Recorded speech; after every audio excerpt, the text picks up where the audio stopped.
Perfecto. Bueno, vamos a comenzar entonces con el capítulo 25. Recién estuve dando una pequeña introducción ahí en Facebook más o menos de lo que iba a hablar.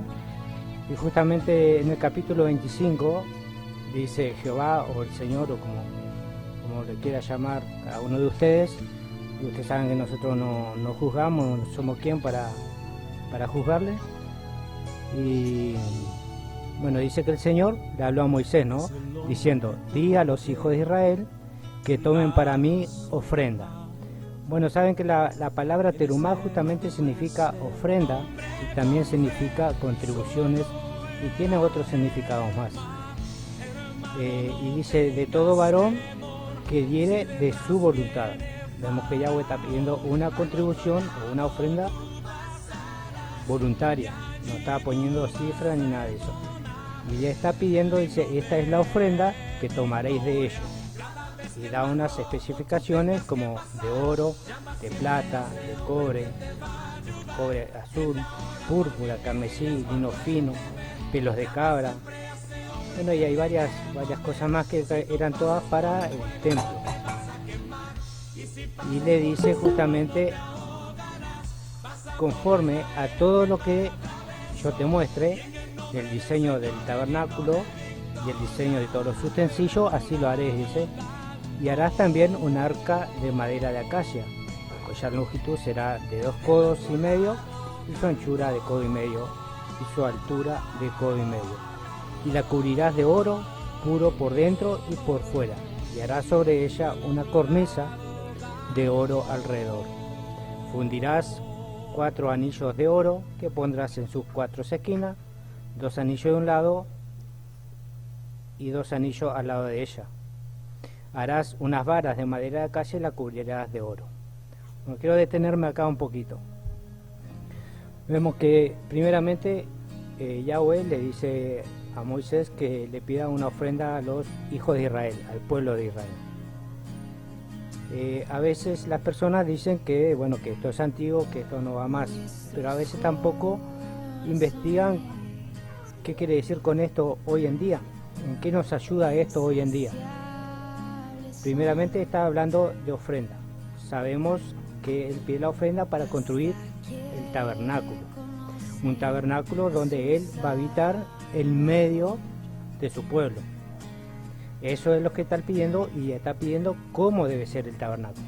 Está dando especificaciones. Entonces, después que el pueblo hace eso, él habita entre medio del pueblo de Israel.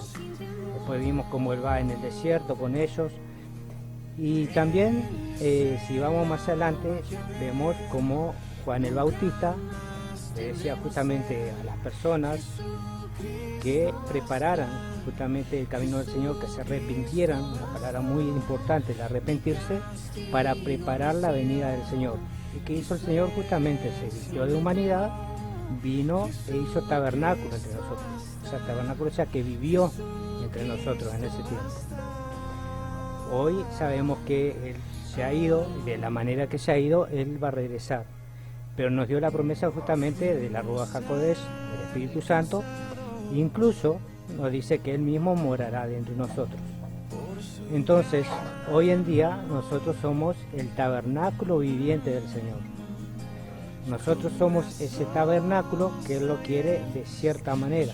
Y nosotros somos el sacrificio vivo, donde Él va a venir a morar, pero para morar dentro de nosotros, dentro del tabernáculo, nosotros tenemos que ofrendar, en este caso, oración, obediencia, ayuno, obras, porque vemos que las obras no que sean para salvación, sino que son justamente como ayudar al prójimo, como a ti mismo.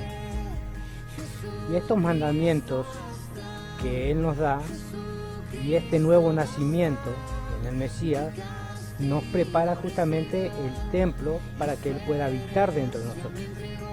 Cuando el templo de Dios, que somos nosotros, no está como Él quiere, el Espíritu Santo se retira. Por eso a veces nosotros en algunos momentos no sentimos la presencia del Señor, o la sentimos alejada, cuando nos alejamos de la oración, cuando nos alejamos de la palabra. o cuando nos alejamos a veces hasta de congregarnos. Y eso no quiero decir que ustedes vayan a una iglesia, o sea, no hay ningún problema, se puede ir a una iglesia a congregar todo, pero si bien lo que está hablando es que donde se reúnen 2 o 3, también Él está allí. No necesariamente se necesita un lugar físico para que sea la congregación. Esta semana justamente estuve hablando un poquito de la palabra iglesia. La palabra iglesia fue la que se tradujo justamente al español desde el griego, pero en los tiempos antiguos la palabra era congregación, que es lo mismo que decir iglesia. Entonces, ¿qué explicaba con esto? Que no hay una diferencia o una distinción entre la iglesia y el pueblo de Dios, sino que las dos cosas son lo mismo.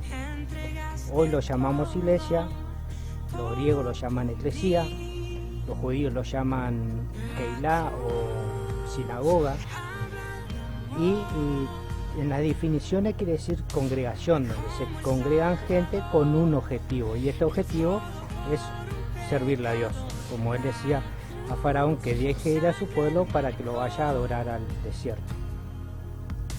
¿Qué quiero decir con esto? Porque aquí estamos presentes personas de todos lados y personas de todos lados van a escuchar. O sea que aquellas personas que se están congregando en una congregación, aunque no estén de acuerdo con todo lo que predican, sabemos que pueden ser luz, sabemos que podemos ser luz en ese lugar. Porque ciertas personas nos van a preguntar, un ejemplo, que sé que a algunos de los hermanos le ha pasado aquí, lo han invitado en una Santa Cena, por ejemplo, y no han participado. Y cuando alguien no participa en una Santa Cena, por ejemplo, piensan que uno tiene un pecado grande y por eso no participa, porque no es digno, porque dice que el que come y toma dignamente, condenación está tomando verdaderamente. Pero realmente hemos tenido la oportunidad, y cuando digo hemos, no digo yo, sino algunos de ustedes que están presentes y muchos que van a ver, es de explicar por qué nosotros no participamos de la Santa Cena que se hace normalmente en las congregaciones. Sé que algunas personas para ahí están mirando y pueden participar. Nosotros no somos quien para decirles que dejen de hacerlo, sino que simplemente tratamos de transmitir lo que hemos aprendido y de enseñarles justamente que la Santa Cena en realidad fue una cena del Señor que se hacía desde los tiempos antiguos, que le llamaban Pesaj o Pascua, pero que no es algo nuevo que se instituyó ahora en el Nuevo Testamento, sino que es algo que ya venía desde tiempos antiguos. Un ejemplo bien claro que tenemos es los 2 grandes mandamientos que Jesús supuestamente vino a poner ahora y a dejar los mandamientos que el Padre había dado. Hoy ustedes, yo sabemos que el que dio los mandamientos en el monte Sinaí fue el Verbo, el Menra, el ángel de Yahweh. Realmente dice que el Verbo se hizo carne, habitó entre nosotros y el Verbo también era Dios. Sabemos que Deuteronomio 6:7, si mal no recuerdo, en la Biblia en español, nos dice que Yahweh uno es. Pero esa fue la traducción que utilizó la persona o el traductor o el escriba que entendió en ese momento que la palabra era uno. Pero sabemos que la palabra Echad, que se escribe Echad, realmente tiene más significado. El otro significado que tiene, por ejemplo, es una unidad compuesta, que es lo que nosotros en el ministerio estamos enseñando, que si bien Yahweh es uno, es una unidad compuesta. Por eso en varias escrituras ustedes van a ver que el brazo de Yahweh, por ejemplo, vino a mí haciendo, diciendo o hizo. Y yo, por ejemplo, personalmente me imagino como la congregación. La congregación es una congregación, es un pueblo. Pero si vemos con los ojos terrenales, vemos a un montón de personas. Pero sin embargo, esas personas constituyen al cuerpo del Mesías, constituyen a la iglesia, constituyen al pueblo de Dios. Otro ejemplo es el matrimonio. Vemos que Dios creó a Adán Y cuando decimos que creó a Adán, siempre nos imaginamos a un hombre, ¿verdad? Pero sin embargo, Adán viene de Adamá, porque fue tomado de la tierra.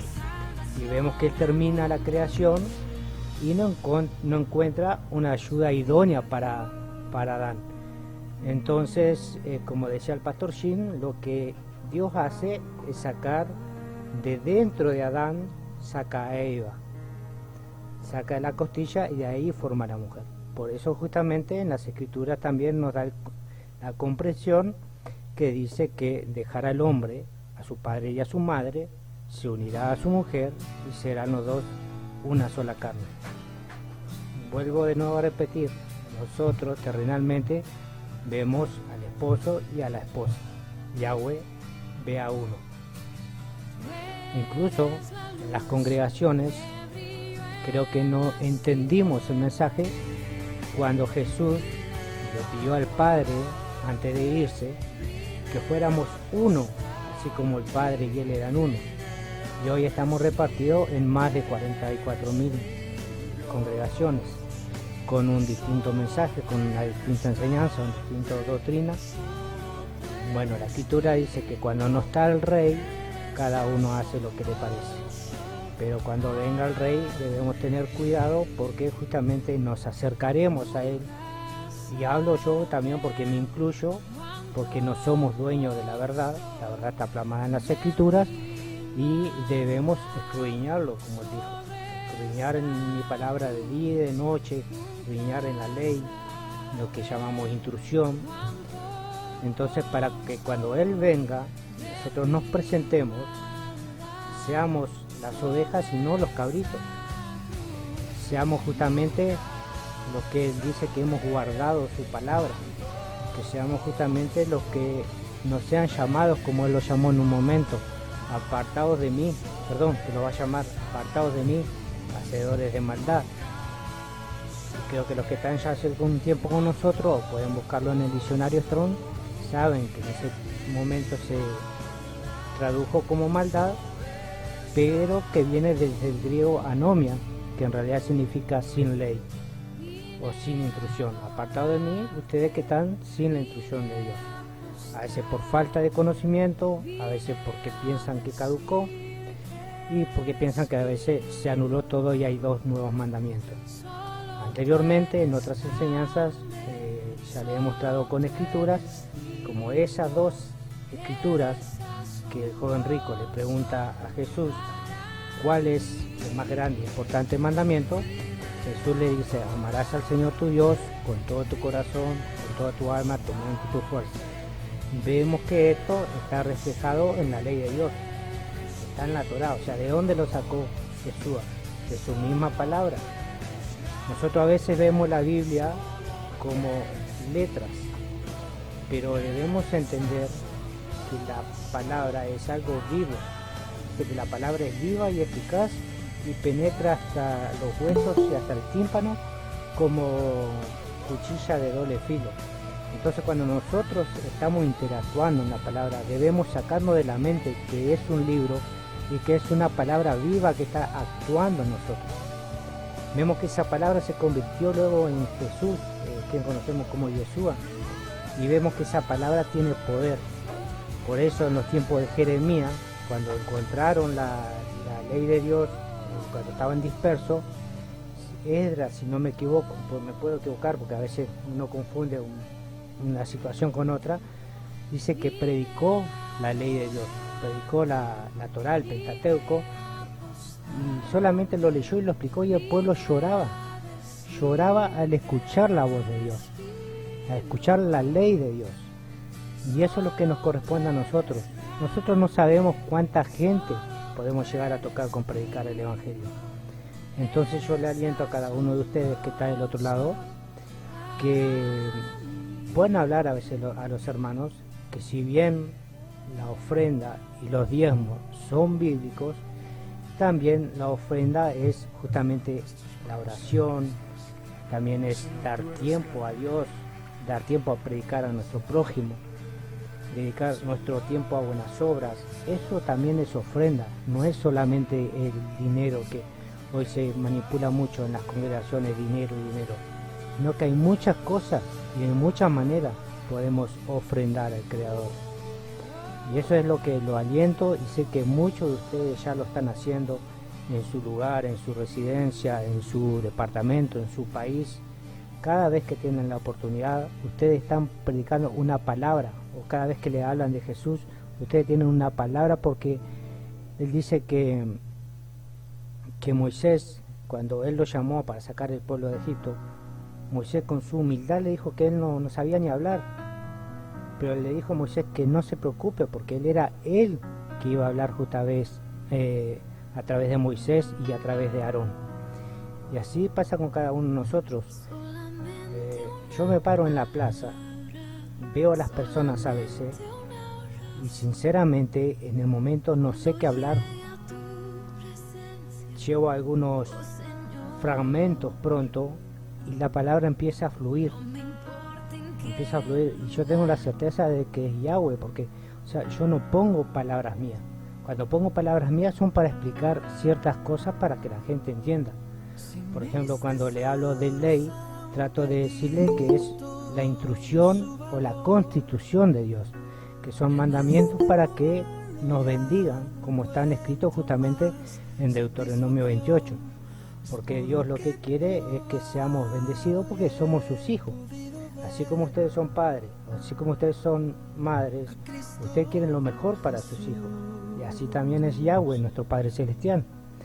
Eso no quiere decir que nosotros no disciplinemos a nuestros hijos cuando están en error.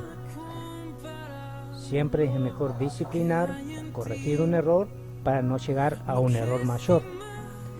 Pues sabemos que si no ponemos freno a ciertas cosas, las cosas se van corrompiendo, y llega un momento que pisoteamos la sangre del Mesías, y ahí es difícil. Sabemos que Dios nos ama. El otro día estaba hablando con un compañero justamente que, si bien no está en la Biblia, no lo van a contraescrito, que dice que mucha gente cita que Jesús o que Dios ama al pecador pero aborrece el pecado. Si bien en el contexto sí tiene verdad, no está plasmado en la Escritura, pero Él ama al pecador, aquel que se arrepiente, que empieza a obedecer sus mandamientos. No podemos vivir toda nuestra vida desenfrenada y a último momento o me arrepiento porque me voy a morir. O sea, cuando ya conociste a Dios, ya cuando conociste la palabra, dice, hay aquel que pone las manos en el arado y se vuelve atrás. Así que sigamos la mano en el arado y confirmemos entonces que estamos creyendo en lo que leemos, estamos creyendo en lo que predicamos y lo estamos poniendo por obra. En otras palabras, no solamente dar la palabra oral, sino que dar con el ejemplo cada día, porque eso también es una predicación y es una ofrenda a Yahweh, justamente para que Él diga, cuando se presenta a Satanás frente a Él, diga,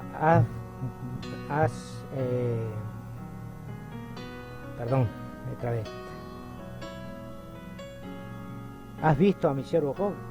O en este caso, ¿has visto a mi sierva María, a Adrián? ¿O has visto a mi pueblo? ¿O has visto a aquel pequeño rebaño que, a pesar de las pruebas, a pesar de las enfermedades, a pesar de las tribulaciones, guardan mi palabra y son fieles y no me maldicen? Qué bonito sería que esté pasando eso hoy en lo espiritual, que posiblemente esté pasando y nosotros no lo veamos, porque nosotros vemos lo que vemos con nuestros ojos terrenales, pero no vemos lo que Dios está haciendo en sus ojos, en la parte espiritual. Como Job no vio que fue Yahweh mismo, que fue Dios mismo quien le dijo a Satán, ¿has visto a mi siervo Job, que es recto, que se mantiene dentro de mi camino? Y como que le da la incitación a Satán a responderle, ¿cómo no te va a seguir si lo bendices? Y por eso muchas veces vienen las pruebas. Él permite ciertas pruebas para probarnos justamente, si seguimos al Dios de la Biblia. Los milagros, el ser próspero, el estar bien económicamente y todo eso, no te hace seguidor de Jesús, no te hace seguidor de Yeshua. sino que la obediencia, por la obediencia justamente vienen los milagros y vienen las bendiciones. Vemos muchas veces reflejado en las escrituras que muchos fueron sanados, pero muchos se fueron y volvía uno a seguir a Jesús. Así que si hoy estás en una congregación que está llena de milagros, está llena de bendiciones, pero están lejos de la ley de Dios, tengamos cuidado,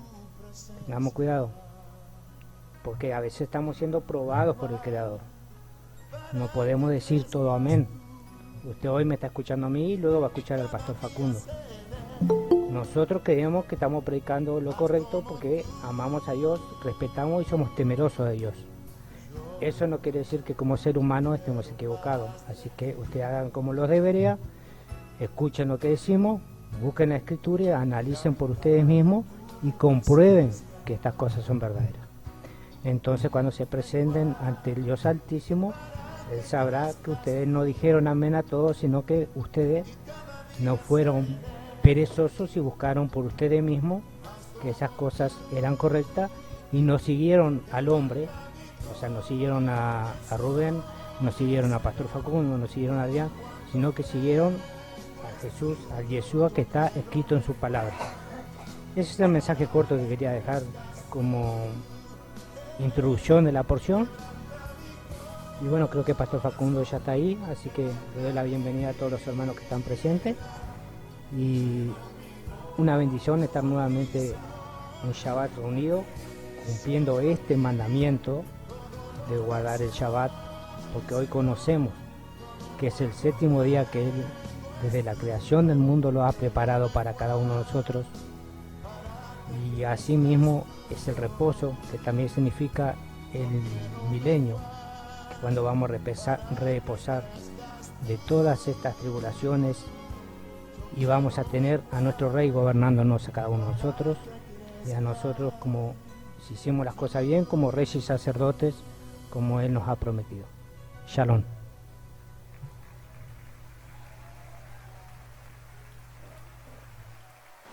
Shalom, shalom, shalom a todos. ¿Cómo les va? Yahweh les bendiga. ¿Cómo se está escuchando? Shalom, pastor. Amén. ¿Cómo se Se escucha, está escuchando Adrián? muy bien. Perfecto. Muy bien, gracias a Dios. Bueno, Que levantaras tus manos. amén, amén. Que Yahweh les bendiga a todos. Hoy es una noche especial. El Señor me ha dado una palabra hermosa para cada uno de nosotros. Y recién llego a La Paz, he estado viajando, llevamos ya 10 horas de viaje y recién llego y digo, bueno, me tengo que sentar en el Meet. Hoy estuvimos hablando con Rubén un rato y le digo, llego Rubén, llego al Meet y aquí estoy. Bueno, hermanos, miren, quiero hablarles sobre esta palabra, esta porción de las Escrituras, Terumá. Esta palabra habla de cuando se comienza a crear el tabernáculo.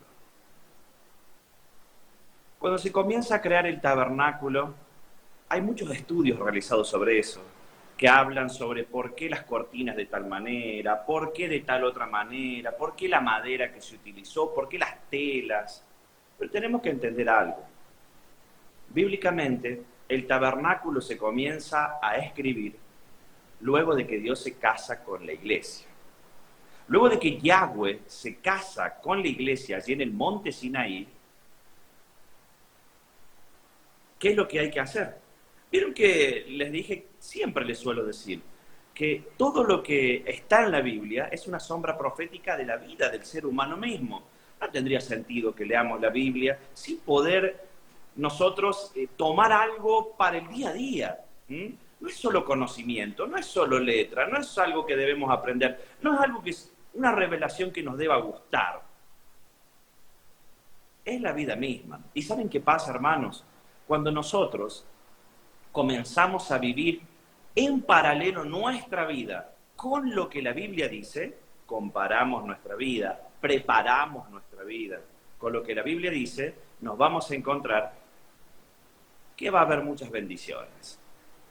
Primero porque los errores que cometió el pueblo de Dios, sabemos cuáles fueron sus consecuencias. Por eso no vamos a querer tener esos errores. Cuando veamos que el pueblo de Dios comete un error en la Escritura, claro, es para nuestras vidas, para que no cometamos ese error nosotros y no suframos esas consecuencias. Y aquí hay algo hermoso, mire. Se casa Dios con Israel, con su amada, en el monte Sinaí con el contrato matrimonial. ¿Quién no ha estado alguna vez de novio? Y bueno, hay esas promesas entre el novio y la novia: te voy a amar, te voy a cuidar. Esto fue más allá de un noviazgo, porque Dios se casó. Dios se casó con Israel en el monte Sinaí. Y en el contrato matrimonial, lo leímos ya hace unas reuniones: amarás a Dios sobre todas las cosas. Dios le está en el contrato matrimonial diciendo a Israel: me amarás a mí sobre todo. No tendrás otros dioses delante de ti. Esto es, no me vas a ser infiel con otro, porque yo soy un Dios fuerte y celoso, que visito la maldad de los padres hacia los hijos hasta la tercera o cuarta generación. Un esposo que ama a su esposa, pero que es celoso de su esposa. Y luego de ese hermoso episodio en el monte Sinaí, romántico podríamos decirle, Dios se casó con su esposa, con la iglesia, y todavía no había pasado nada malo, hermanos. Todavía el pacto matrimonial estaba estable, todavía no había acontecido nada malo, estaba en el primer amor, en el enamoramiento de Dios con la iglesia. La iglesia o Israel todavía no había caído en pecado, no había ido tras otros dioses, no le había sido la esposa infiel al esposo todavía. Cuando comienza esta porción de las Escrituras, esta para allá terumá. Esto que les voy a leer ahora, esto que les voy a hablar ahora, acontece luego del casamiento. ¿Qué es lo que pasa luego de todo casamiento? Mire que hasta es lógico, por lógica, nos vamos a dar cuenta de lo que esta porción dice. Luego de que una persona se casa, obviamente le promete fidelidad y hay un pacto entre ambos, entre el hombre y la mujer, luego del casamiento, que a veces se cumple hasta el final de los tiempos. A veces por circunstancias del ser humano mismo se quebranta ese pacto entre el esposo y la esposa. Pero luego de casarse, ¿qué es lo que quiere? Aquí en Argentina hay un dicho que es popular, pero es real: el que se casa, casa quiere. ¿No? El que se casa quiere una vivienda. No podemos casarnos e ir a vivir a la casa de nuestros padres, ir a vivir a la casa de la madre, ir a vivir, no. O cada uno en su casa, yo con mi familia y vos con tu familia. No. Cuando hay un casamiento, se busca una vivienda, un hogar donde convivir. ¿Y saben qué? Luego de que aconteció esto, el casamiento en el monte Sinaí, Dios le enseña a su pueblo, a Moisés, cómo armar el tabernáculo. Y el tabernáculo es la casa donde Dios se encontraba con el pueblo. Es la casa donde debió convivir el novio con la novia. Y estaba meditando sobre esto de la infidelidad. Y ustedes saben que o antes de ayer estuvimos grabando allí para el programa de Crónica TV, que lo pusimos allí en las redes.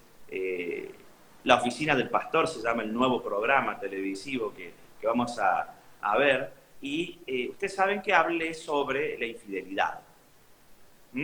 Y en ese momento que hablé sobre la infidelidad, me di cuenta que, claro, por una obviedad, la infidelidad vino de parte de la novia y no de parte del novio.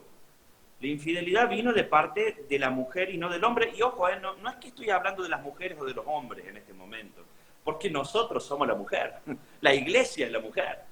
Nosotros somos la novia, pero fuimos la esposa. Y la infidelidad vino de parte nuestra. Yahweh nunca le fue infiel a la iglesia. Yahweh, escuche esto, le va a interesar, y hoy le voy a revelar, le voy a traer una revelación importante para el resto de su vida. Yahweh nunca le fue infiel a la novia o a su esposa. Más la esposa sí le fue infiel en reiteradas ocasiones. ¿Y por qué no le fue infiel Dios a la esposa? Primero porque es Dios. Segundo porque Él no quebranta su ley. Tercero porque Él es perfecto. Claro. Pero hoy te quiero contar una revelación que me atrevo a decir que no la has escuchado nunca. Yo no la escuché nunca, por lo menos. ¿Por qué Israel le fue infiel a Dios? ¿Por qué la esposa le fue infiel al esposo? Y por una sencilla razón, que en esto del armado del tabernáculo vamos a encontrar una gran revelación. Es sencillo, es porque Dios es espiritual. A Israel era carnal. Y no es que Israel era carnal porque no tenían sentimientos carnales. No. Presta atención. Dios era un Dios invisible. Era un Dios, es un Dios espíritu. Y nosotros somos carne y hueso. El espíritu es incorruptible, pero la carne y el hueso es corruptible. Es por eso que Dios no le fue infiel a Israel nunca, luego del contrato matrimonial, pero Israel sí le fue infiel a Dios, por la imperfección de lo creado, de nosotros.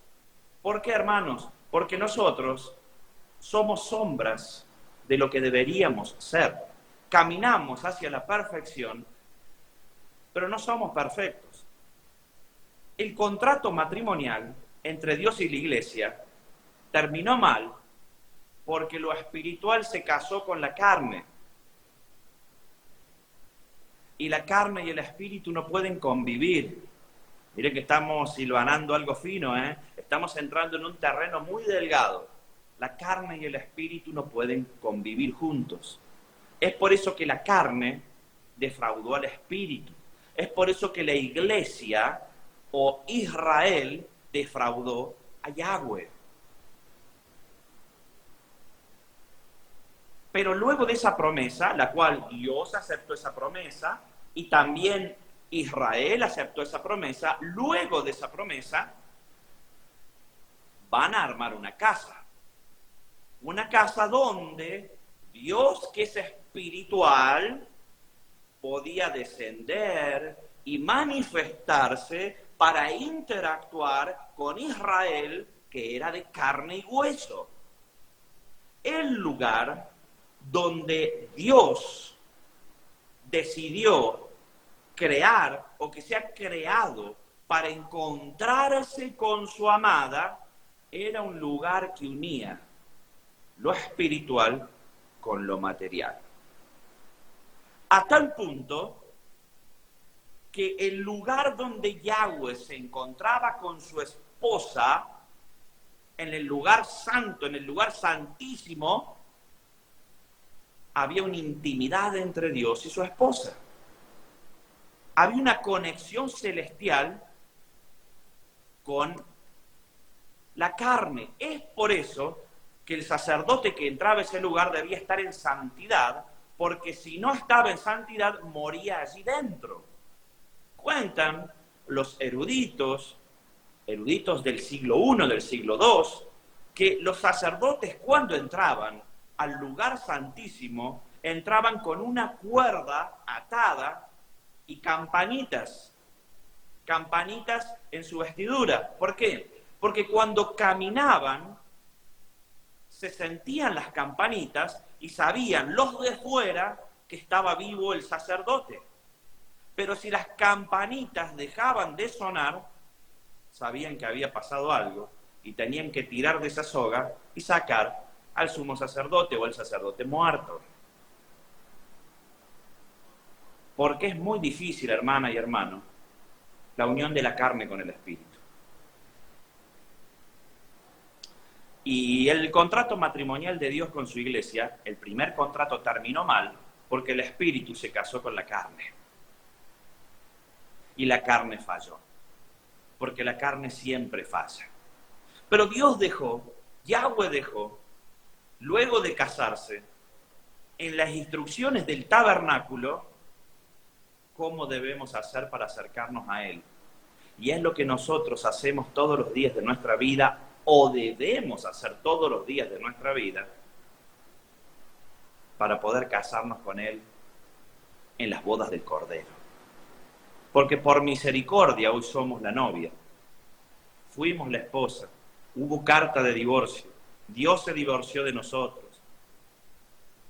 La ley que sujetaba a Dios a la esposa decía, esto ya lo dijimos, pero lo voy a repetir, la ley de Dios dice que el esposo que le da carta de repudio a la esposa no puede volver a tomarla por esposa porque ya la repudió. Yahweh repudió a Israel y no se podía volver a casar de nuevo. Sin embargo, en el libro de los profetas, Yahweh dijo, yo me casaré contigo de nuevo. ¿Y cómo hizo para casarse? Yahweh se tuvo que hacer carne, hermanos. Yahweh se tuvo que hacer hombre, como Yeshua, y murió. Cuando Yeshua muere, la ley que ataba a la esposa, al esposo, mientras éste vive, eso decía la Escritura, la mujer está sujeta a la ley del divorcio mientras el marido vive, porque cuando el marido muere ya queda libre de esa ley.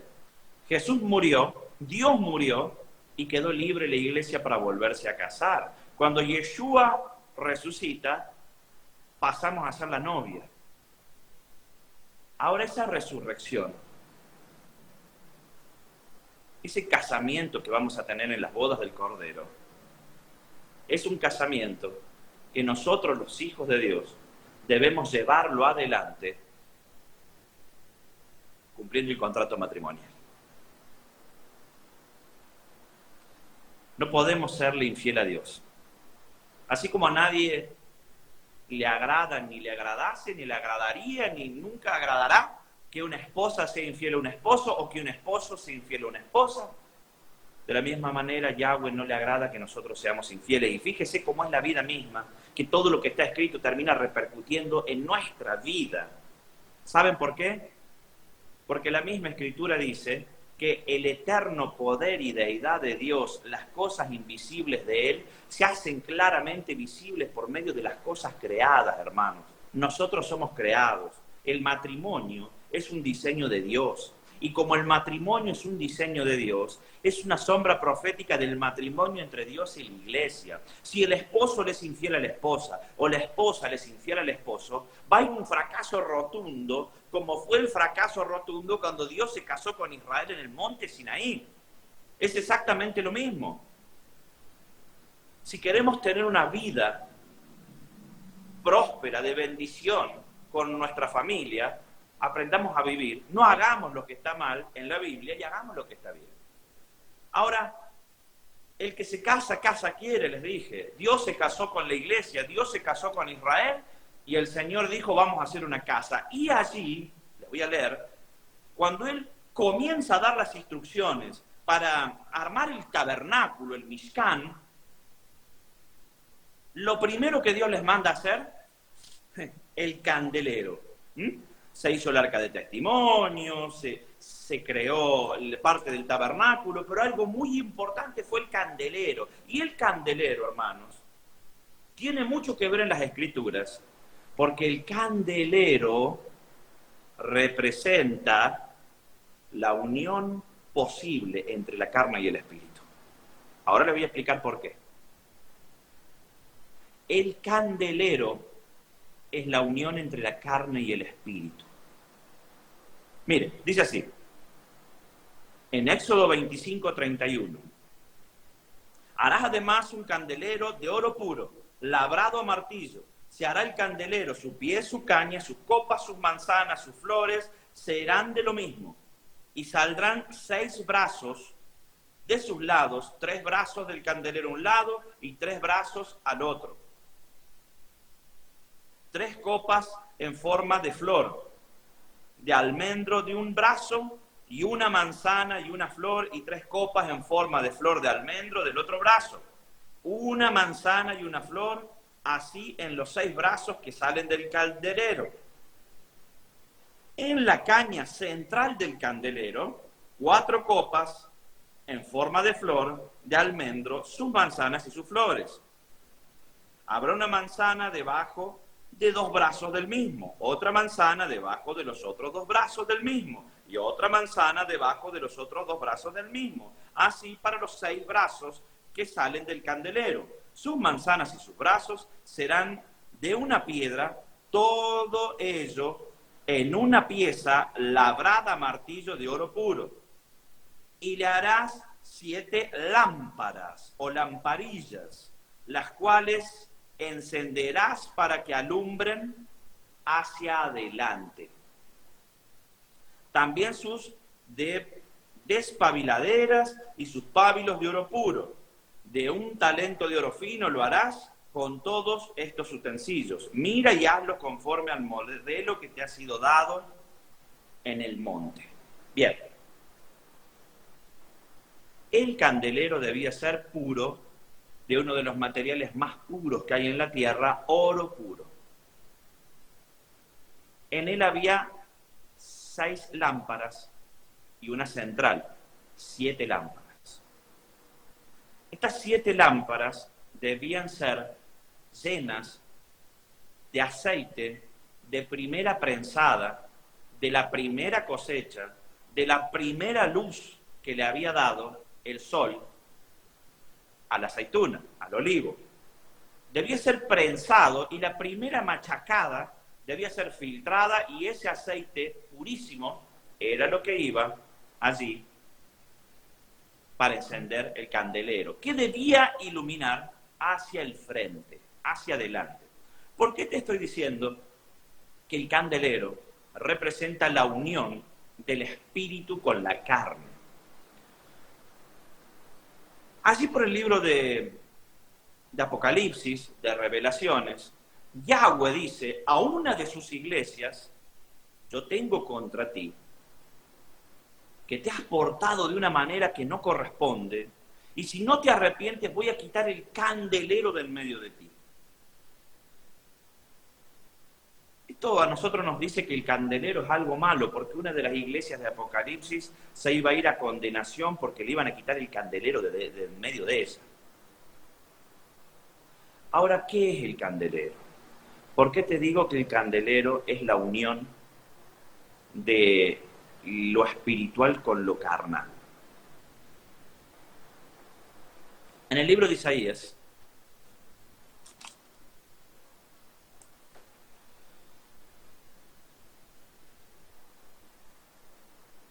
Isaías 11, quiero que presten atención a esto. Saldrá una vara del tronco de Isaí y un vástago retoñará de sus raíces. Esto que el vástago retoña de sus raíces y de la vara de Isaí es Yeshua, la promesa que Yahweh le hace a Isaí de que uno de sus hijos iba a ser rey, termina recayendo en el rey David, el cual Yahweh le hace una promesa a David que de su descendencia iba a nacer el Mesías. Entonces esta palabra nos está diciendo: saldrá de la vara del tronco de Isaí y un vástago retoñará de sus raíces. Esto es el Mesías. Ahora, antes de seguir leyendo, quiero hacer una pregunta a los hermanos. Y esto no quiero que... Es algo que Yahweh me ha revelado hoy, hermanos, para ustedes. ¿Qué es la sabiduría? ¿Qué es el conocimiento? No se asusten que no les voy a preguntar personalmente a cada uno de ustedes. La sabiduría, el conocimiento, el temor de Yahweh, ¿sabe qué son? Espíritus.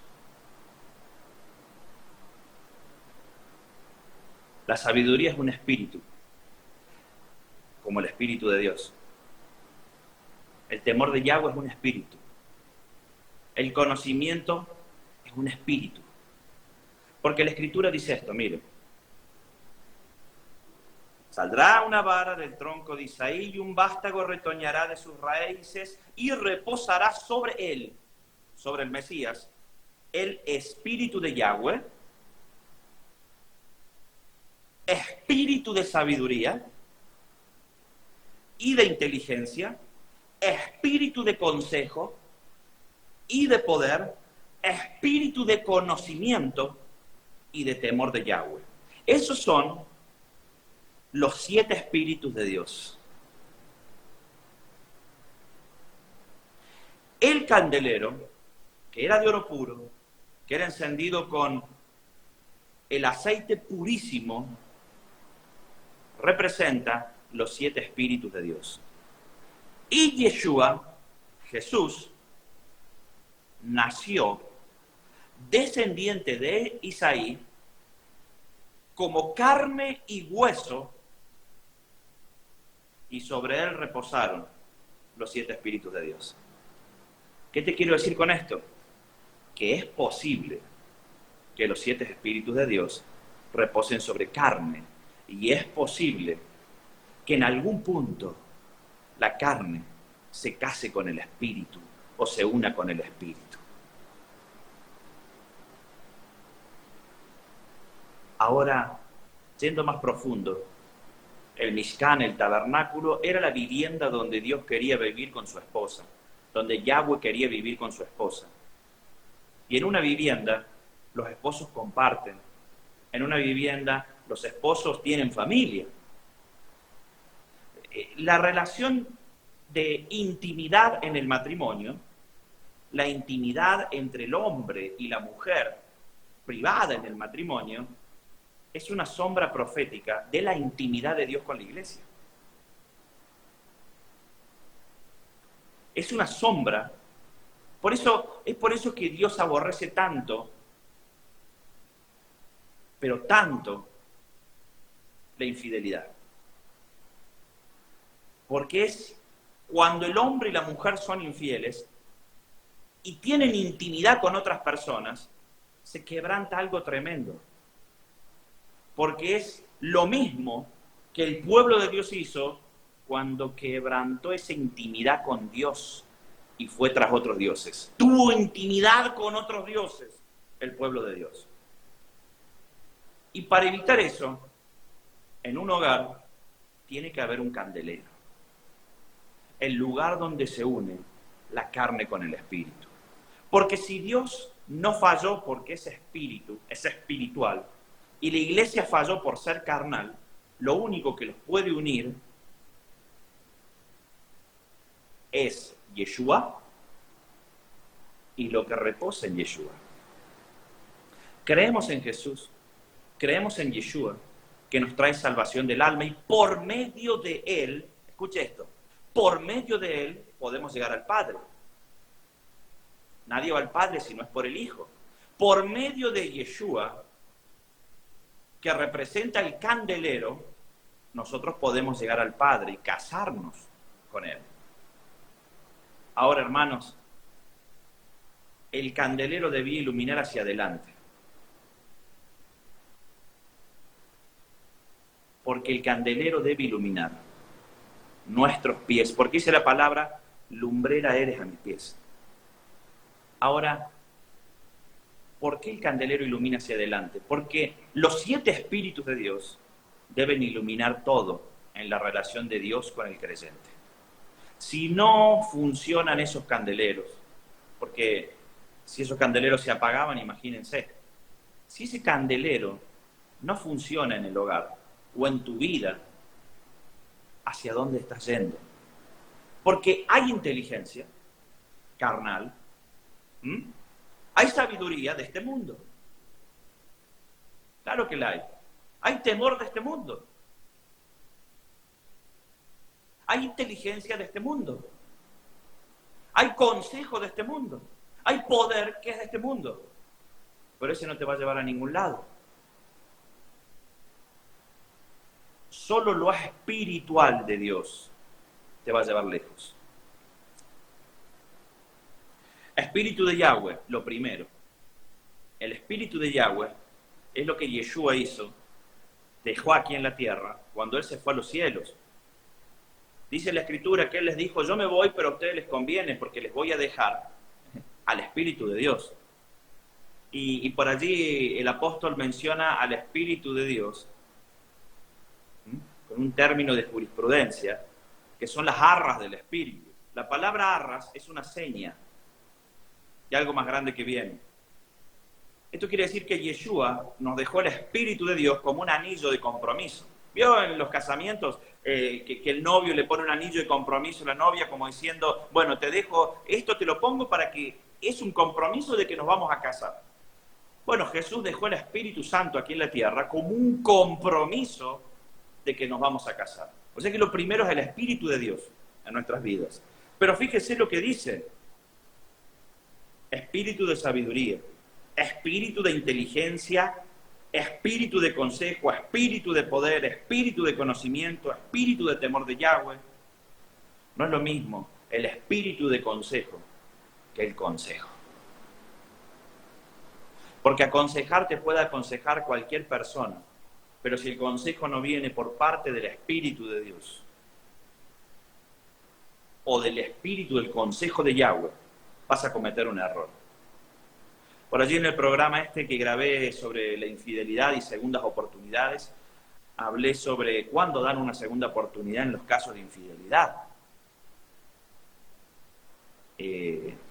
Puede haber un consejo muchas veces humano, carnal, emocional o espiritual de algún amigo o alguna amiga, del afectado o la afectada por medio de una intimidad, y ese consejo es dejarlo, pedirle todo, destruirlo, escracharlo por todos lados. Claro, ese consejo es el espíritu de consejo de Dios. Porque el espíritu de consejo de Dios te va a decir, yo me divorcié de mi esposa y me estoy por casar de nuevo. ¿Cuándo hay que dar una segunda oportunidad de la infidelidad? Cuando el espíritu, cuando el candelero, cuando los 7 espíritus de Dios entran en el hogar.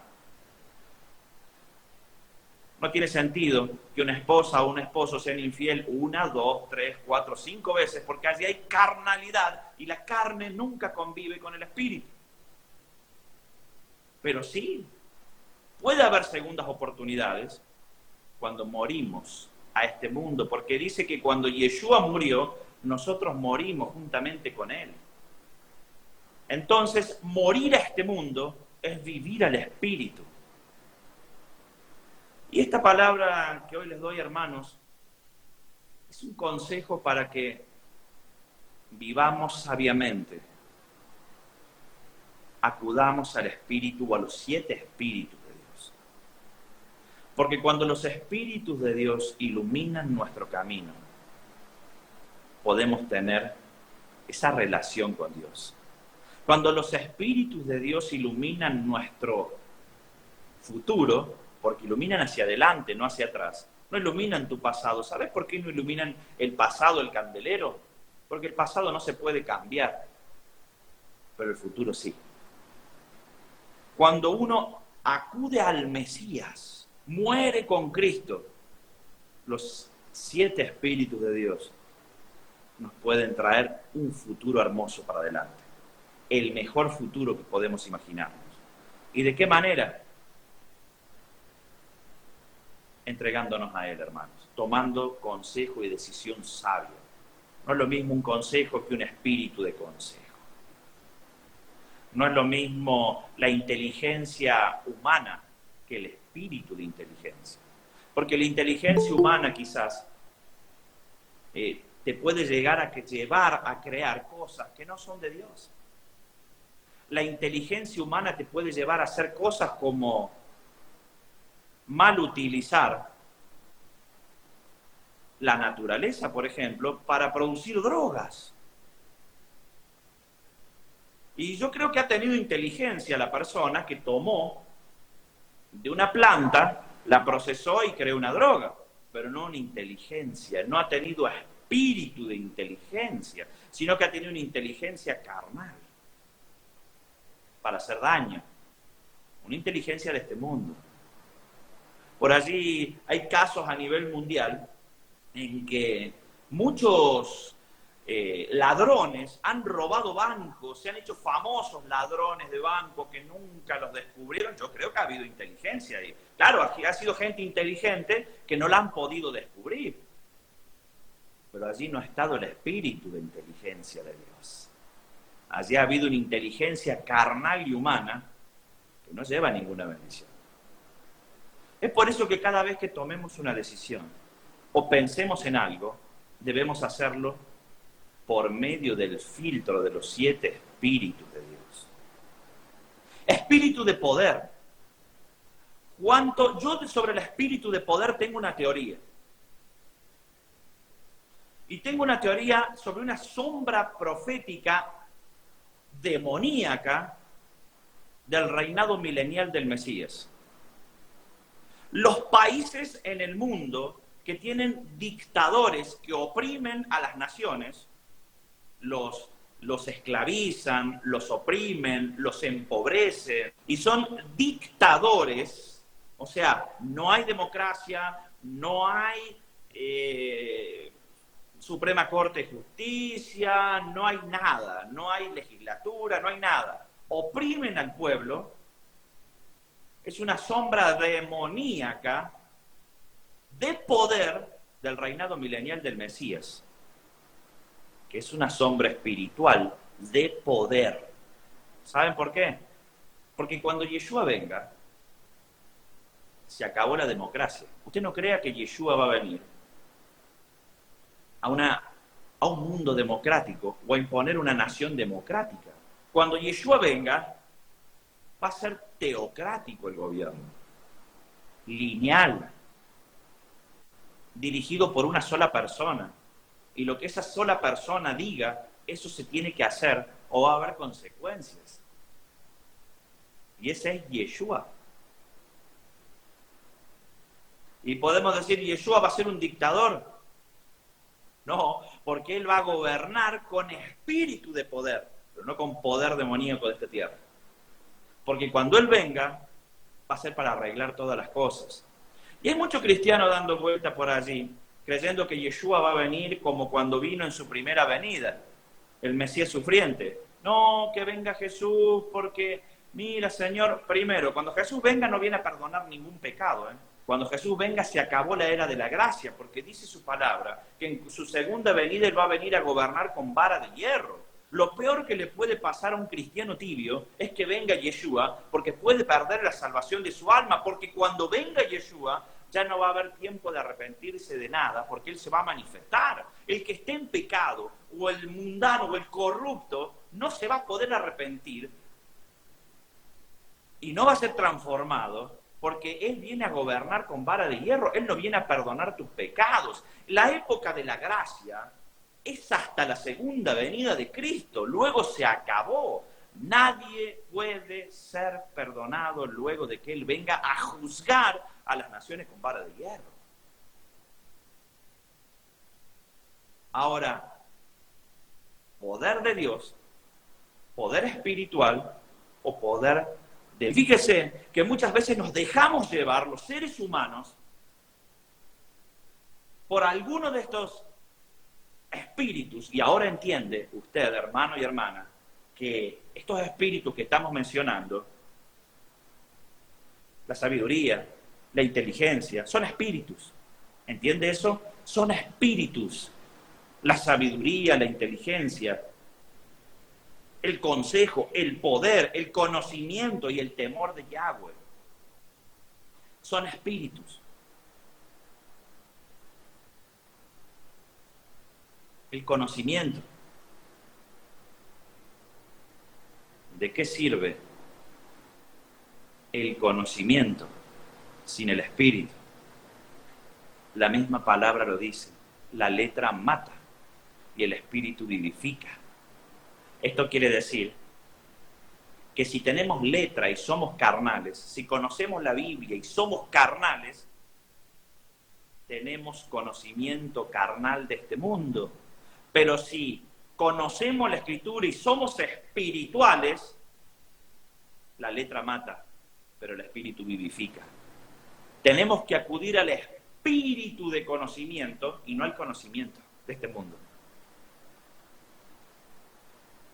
Tenemos que ser más espirituales, hermanos, en las decisiones que tomamos. Y no espirituales en, Señor, baja, desciende, manifiéstate, Señor. Señor, quiero que te manifiestes y me muestres qué decisión tomar. No, hermanos. Ustedes tienen que saber que las decisiones que ustedes toman están basadas en espíritu o mundanos o del reino de los cielos. ¿Qué decisión estás tomando hoy? Y sabe que el creyente, muy dentro suyo, aquí, sabe cuando está tomando una mala decisión o una buena decisión. Sabe cuando está acudiendo al Espíritu o a los 7 Espíritus de Dios o está acudiendo a las cosas de este mundo. Nos dejamos manejar muchas veces por emociones y las emociones nos llevan a perder todo. La desesperación que pone el enemigo en los hijos de Dios es increíble. ¿Dios desespera a los hijos? No. El enemigo desespera a los hijos de Dios. ¿Y sabes cuándo te desesperás? Cuando querés ya una solución y no la conseguís y la tratás de buscar de una manera, de otra manera, de otra manera, y acudís a un consejo y pensás y tratás de encontrar la salida, y quizás vas a un contador porque tenés un problema financiero, a un abogado porque tenés un problema legal, a un doctor porque tenés un problema de salud y te desesperás.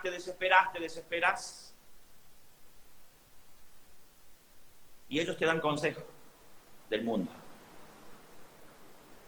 Y cometes errores. La misma palabra lo dice, que el enemigo, el príncipe, Faraón, oprimía al pueblo de Dios. ¿Y saben qué, hermanos? Faraón intenta oprimir. Y las decisiones que tomas muchas veces no son las correctas. Por esa opresión. Nos desesperamos porque creemos que no vamos a salir adelante si ya no conseguimos esto. Y ahí cometemos el error, el gran error. Acudamos al Espíritu de Dios. Hermanos, cuando acudimos a los 7 Espíritus de Dios, todo cambia. Todo cambia. Seamos más espirituales. Y como les digo, ser espiritual no es estar todo el día llorando, arrodillado y orando. No, hermanos. Ser espirituales es ser maduros espiritualmente. Es aceptar lo que los espíritus de Yahweh te dicen.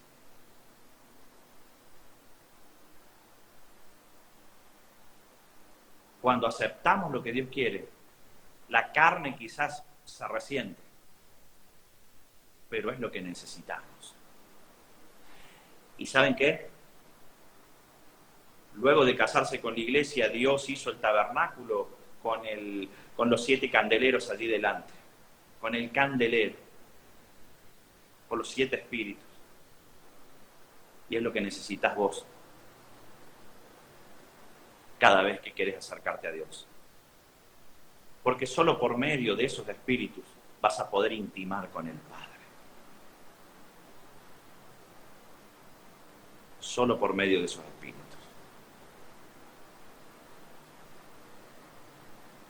Lo carnal termina mal. Ustedes saben que si el ser humano entendiese estos conceptos bíblicos, muchas veces lo rechazan por falta de conocimiento, porque la misma Escritura dice, el pueblo de Dios perece por falta de conocimiento. El pueblo de Yahweh perece por falta de conocimiento. Si nos tomásemos el tiempo de aprender las Escrituras en el espíritu y no en la letra, nos daríamos cuenta cuán importante para Dios son estas cosas. ¿Cuántos problemas nos hubiésemos evitado? Y estoy hablando dentro del pueblo de Dios ahora, miren, no estoy hablando en el mundo. Porque en el mundo hay infidelidad, claro. Pero dentro del pueblo de Dios, ¿cuántas infidelidades se hubiesen evitado si hubiésemos entendido este concepto? tan necesario, tan necesario. ¿Cuántos errores se hubiesen evitado si nos diésemos cuenta que el intimar con nuestra esposa o nuestro esposo, que la misma Escritura dice hermano y hermana, la misma Escritura dice el que está casado, la misma Escritura lo dice, estén juntos lo más que puedan, sepárense o apártense el uno del otro cuando vayan a ayunar, porque para Dios la intimidad es importante, porque es una intimidad de Dios con la iglesia. Y acá somos todos grandes, por eso puedo dar esta palabra. Que un matrimonio tenga intimidad una vez al año es como que una vez al año ore y hable con Dios. ¿Se entiende? Porque las cosas invisibles de Dios, el eterno poder y deidad de Dios, se hacen claramente visibles por medio de las cosas creadas. El matrimonio es una sombra profética del matrimonio entre Dios y la iglesia. Estar bien en el matrimonio, y no solo en la intimidad, en todas las áreas, el diálogo en el matrimonio, es tan importante como la relación de Dios con la iglesia. Es por eso que debemos ser espirituales y entender lo que el reino de los cielos nos enseña, y no ser, en el caso de esto que estamos hablando, la infidelidad para Dios es terrible. El que un hombre o una mujer intime con otra persona que no sea su esposo o su esposa es terrible para Dios. Y las consecuencias son las mismas consecuencias que tuvo la nación de Israel con Dios. Somos sombras proféticas de lo invisible de Dios. Y debemos vivir como Dios nos enseña. Es por eso que esta palabra de hoy toma todo, consulta todo por el candelero de Dios. Los 7 espíritus de Dios, acudí a ellos y no acudas al conocimiento de este mundo. Espero que les haya bendecido esta palabra. Si hay alguna pregunta, estamos abiertos a preguntas. Pueden levantar la mano, preguntar, y aquí estoy. Así que bueno, los dejo, hermanos. Voy a hacer una oración primero y luego hacemos las preguntas que quieran. Padre, en el nombre de Jesús, Señor, oro, Señor, y bendigo a cada uno de los hermanos que está conectado en esta noche, mi Dios. Los bendigo en el nombre de Yeshua y te pido, mi Señor, que los 7 espíritus tuyos moren sobre ellos, como lo hicieron en Yeshua, mi Dios. Que cada uno de los espíritus de Yahweh ilumine sus pies y su futuro. Los bendigo, Señor, y te pido, Padre, que todos los días entres en un nivel de comunión con ellos mayor al del día anterior. Los bendigo en el poderoso nombre de Yeshua. Amén.